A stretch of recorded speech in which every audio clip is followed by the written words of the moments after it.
Dear viewer, we wish you a pleasant journey through this thread of answers.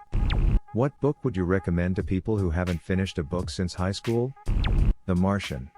The book had me laughing out loud. My son did not know how a book about a man alone struggling for survival on Mars could be funny, but it is. I was going to put this if no one else did. Fully agree, this one was fantastic. The author's second book, Artemis, was a bit disappointing in comparison. Don't get me wrong, it was an enjoyable book. It just wasn't up to the same level of awesome that was The Martian. Agreed. His writing style didn't fit the character nearly as well as in The Martian. Jurassic Park. I know reading books after seeing the movies can sometimes be dull, but the book is way darker than the movie. Muldoon driving around drunk as duck on whiskey, swearing like a sailor and blowing up dinos with a rocket launcher, for example. This is one case where I couldn't actually tell you which was better, movie or book. But it was also a case of where they changed so much and it still works for both. I won't spoil it, but different characters live in the book that die in the movie and vice versa. And a few characters have radically different personalities. But I would still highly recommend both reading the book and watching the movie. Any Book by Jon Ronson. He's a journalist who dives into cults, psychopaths, politics and other interesting stuff. Really accessible writing style. His TED Talk on the psychopath test made me want to read his book about it. Very intriguing all the way through. Also, he sneaks into the Bohemian Grove with Alex Jones and Joe Rogan. It's funny as F. I forget which book it's in. World War Z. Lots of short stories that tie into the greater story. I illegally downloaded it when I was really poor and liked it so much I brought it out of appreciation. Edit. Greater. Also, it's important to note the book is very different from the movie. Liked the movie, loved the book. Howl's Moving Castle by Diana Wynne Jones. I hadn't read a book purely for pleasure in years. This August, I saw it on a bookshelf at my parents' home. Once I started, I couldn't put it down. Literally. I opened that book at 10 a.m., finished it at 8 p.m. the same day. Hitchhiker's Guide to the Galaxy. 100% funny as hell, short chapters, and while the vocabulary isn't difficult, the humor requires careful reading, and sometimes rereading. Humor requires reading, and sometimes rereading. This reminds me of the first and only 3 seasons of Arrested Development. So much set up to the loose seal jokes, the hand jokes, and so many dirty one-liners that go over your head the first time you see it. Rewatch is a must. The Princess Bride. It's a delightful read, it's easy, and everyone I know that has read it has absolutely loved it. I've recommended it to several friends, including like 8 people in a workbook club, and again, 100/100ths across the board. I recently picked up reading as a quarantine hobby after not reading a book for fun since probably middle school. I realized quickly that the reason I always thought I hated reading was because other people were telling me what to read, and it was usually subjects that didn't interest me at all. I thought about which non-book things I enjoy reading, and realized I have an easy time getting completely engrossed in Wikipedia articles, AskReddit threads and blog posts about unresolved mysteries, paranormal events, survival and nature stories.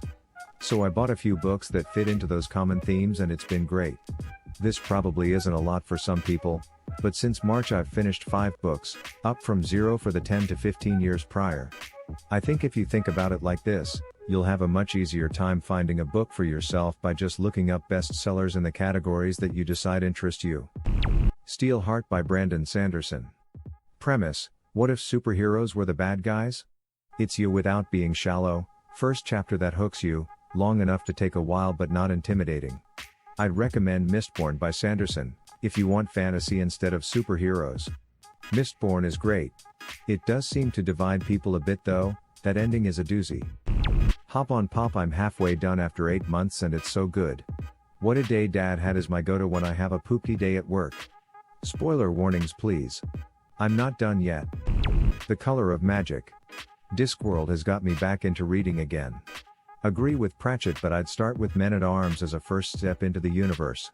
Don't get me wrong, I like The Color of Magic, but it's definitely different from his later Discworld books. Bar the light fantastic Men-at-Arms was my first. Bless my mother for knowing I liked Harry Potter and therefore fantasy, but no idea of what fantasy books to get a 10-year-old, so she just grabbed the one with a dwarf, a dragon, a troll, and a very Clooney-looking vibes on the cover.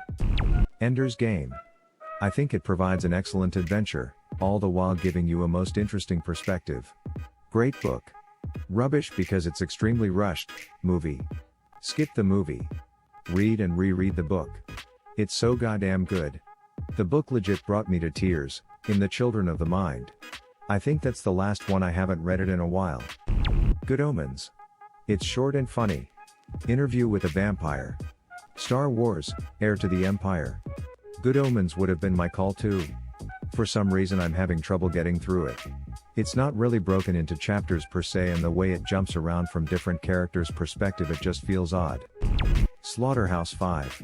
It's engaging, profound and quite short. I rarely read books twice, but I've read it and Catcher in the Rye 3 times. You read Catcher in the Rye 3 times? You're the first person I've ever heard that enjoyed that book and read it more than once.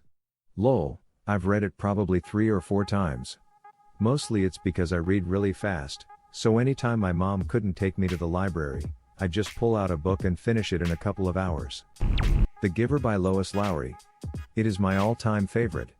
It isn't very long, but the story is amazing and was one of the first special teen changes utopian/dystopia society by being special. It's absolutely amazing. I agree, love this book. We read it way before high school though, in GR 5 or 6 if I recall. It's very approachable and could ignite interest in other books of the same dystopian type genre. The Hobbit. It is a quick read and keeps you engaged the whole time. I know some say it is a kid's book, but I honestly think it is great at all ages. It was written for kids, but it was written in such a way that adults can also get sucked in.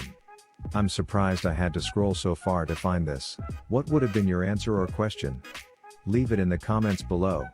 Slap that like and subscribe button for more, and check out the link in the video description for even more answers. Peace out, and catch you in the next video.